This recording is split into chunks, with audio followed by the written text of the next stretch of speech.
മലങ്കര സഭയുടെ കൊട്ടാരക്കര ബി.എഡ് കോളേജിൽ നിന്നും SC/ST ഫണ്ട് തിരിമറി നടത്തിയ കേസിൽ സസ്പെൻഷനിലായിരുന്ന ക്ലർക്ക് അനിൽകുമാർ എന്ന അനിൽ ETCയെ കോളേജിൽ നിന്നും പിരിച്ചുവിട്ടു. കൊട്ടാരക്കര ഭദ്രാസനത്തിൽ നിന്നുള്ള സഭാ മാനേജിംഗ് കമ്മിറ്റി അംഗമാണ് അനിൽകുമാർ എന്ന അനിൽ ETC. ഇയാളെ കൂടാതെ പ്രിൻസിപ്പൽ ആയിരുന്ന റോയിയെ ആദ്യം സസ്പെൻഡ് ചെയ്യുകയും പിന്നീട് പിരിച്ചുവിടുകയും ചെയ്തിരുന്നു. കോളേജ് തുടങ്ങിയ കാലം മുതൽ അനിൽ ETC ഇവിടുത്തെ സ്റ്റാഫാണ്. ഫാദർ വി വർഗീസ് ആയിരുന്നു പ്രിൻസിപ്പൽ. അദ്ദേഹം മാറിയതിനു ശേഷമാണ് റോയ് പ്രിൻസിപ്പൽ ആയി വന്നത്. അനിൽ ETCക്ക് പ്രൊമോഷൻ കിട്ടി ക്ലർക്ക് ആവുകയും ചെയ്തു.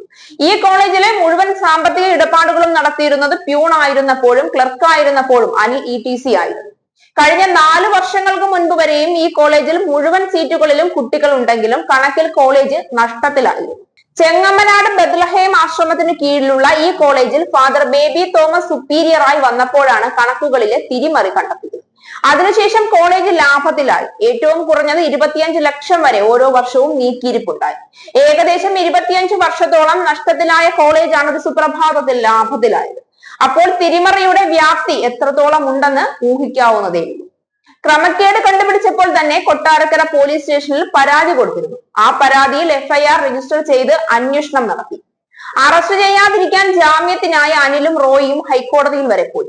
മുൻകൂർ ജാമ്യം നേടി. അതുകൊണ്ട് അറസ്റ്റ് ചെയ്തില്ല. പോലീസ് അന്വേഷണ റിപ്പോർട്ട് കോടതിയിൽ സമർപ്പിച്ചു. പക്ഷെ എന്തുകൊണ്ടോ കോടതിയിൽ സമർപ്പിച്ച പോലീസ് അന്വേഷണ റിപ്പോർട്ടിൽ തൃപ്തിയാകാഞ്ഞ് കോളേജ് അധികൃതർ SP-ക്ക് പരാതി കൊടുത്തു. അതിന്റെ അന്വേഷണം ഇപ്പോൾ നടക്കുകയാണ്. അങ്ങനെയാണ് ഇപ്പോൾ അനിലിനെ പിരിച്ചുവിട്ടത്. സഭാ മാനേജിംഗ് കമ്മിറ്റി അംഗമായതിനാൽ സഭാ നേതൃത്വവുമായി കൂടിയാലോചിച്ചിട്ടാണ് പുറത്താക്കിയത്. ഇപ്പോൾ ഇയാൾ അടൂർ ഭദ്രാസനത്തിലെ സഭയുടെ B.Ed കോളേജിന്റെ ചുമതല വഹിക്കുകയാണ്. അടൂർ ഭദ്രാസനത്തിന്റെ മെത്രാപ്പൊലീത്ത അപ്രേം തിരുമേനിയാണ് ഇയാളെ അവിടെ നിയമിച്ചത്.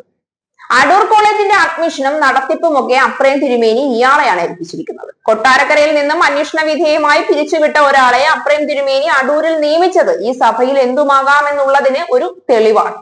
അടൂരിൽ ഇരുന്നു കൊണ്ട് കൊട്ടാരക്കരയിലെ സഭാ നേതൃത്വത്തെയും കോളേജ് മാനേജ്മെന്റിനെയും കൊഞ്ഞനം കുത്തി കാണിക്കുകയല്ലേ ഇയാളുടെ നിയമനം കൊണ്ട് അപ്രേം തിരുമേനി ചെയ്യുന്നത്.